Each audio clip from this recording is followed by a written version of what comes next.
il y en a aujourd'hui une bonne vingtaine, dont d'ailleurs les ordonnances de validation sont disponibles sur le site du ministère de la Justice.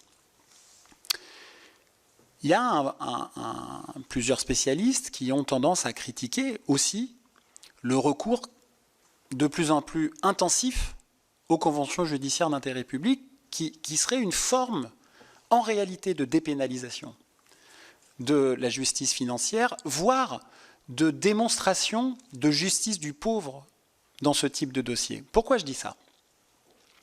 Parce que la convention judiciaire d'intérêt public, qui a tout à fait ses avantages, pose un certain nombre de questions. D'abord, la loi nous dit, c'est pas parce qu'une personne morale signe une convention judiciaire d'intérêt public que les enquêtes s'arrêtent sur les responsabilités individuelles. Je veux dire, une personne morale, c'est pas quelque chose d'immanent.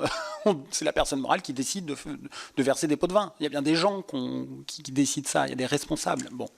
La réalité, c'est que, sauf erreur de ma part, et vous pourrez vérifier, je ne connais pas une grande affaire où il y a eu une convention judiciaire d'intérêt public, où il y a eu la poursuite de l'enquête sur les responsabilités individuelles. C'est comme si, au nom de la CEGIP, on abandonne en réalité, on remet tout en bas de la pile, la responsabilité individuelle. Qu'est-ce que ça veut dire, ça? Et là, c'est le libéral en moi qui parle. Ça veut dire que, en fait, la corruption, les atteintes à la probité, sont chiffrables désormais. Ça veut dire qu'on fait payer aux actionnaires le coût des dérives des individus et des dirigeants. Ça veut dire qu'on peut prévoir combien ça peut coûter. Ça veut dire qu'on peut provisionner. Ça veut dire qu'on peut... C'est pour ça que je vous dis que le crime s'adapte. On peut s'adapter. Et pourquoi on a recours à ce point aux conventions judiciaires d'intérêt public? Parce que précisément, on a de moins en moins d'enquêtrices et d'enquêteurs dans les offices. Alors je ne dis pas du tout qu'il faut arrêter avec ça, mais je dis que c'est une bonne démonstration par rapport à votre question. Et enfin, ça me paraît absolument capital, c'est qu'il y a la question des moyens, il y a ce que j'appelle moi la question culturelle.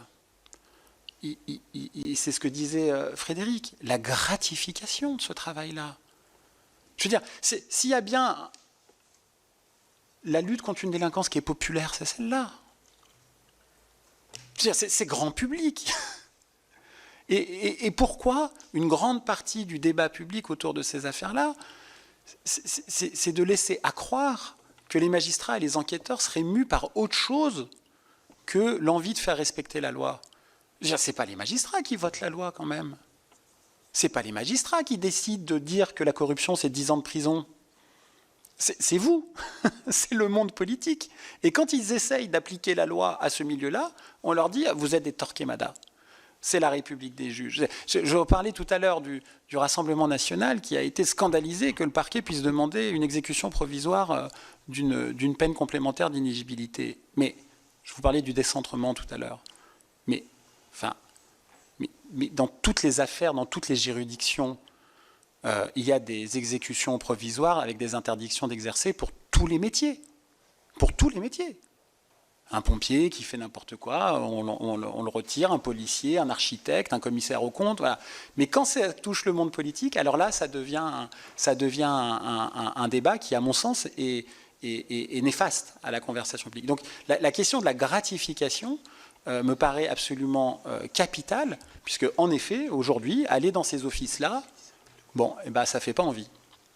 Merci, M. Arfi. Je veux passer la parole à Hervé Reynaud et après à Patrice Joly pour des questions.